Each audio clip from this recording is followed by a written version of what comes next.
ചലഞ്ചാണ് ഇത്. ഇത് വെള്ളം പാർന്നാരാ പുറത്തേക്ക് ഓണിച്ചാൽ ഓല ഔട്ടാവട്ടോ. ഈ നാരങ്ങ കഴിക്കണം.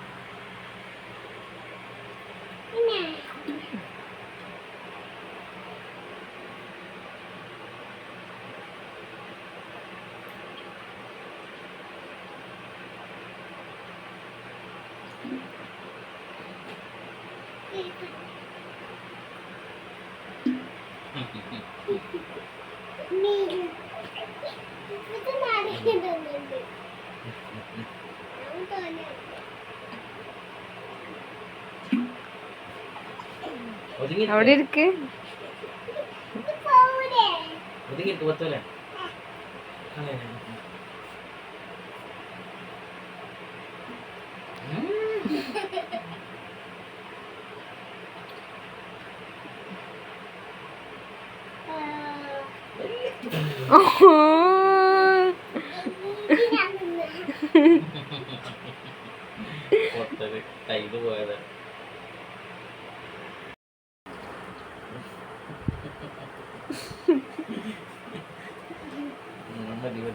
മതി മതി.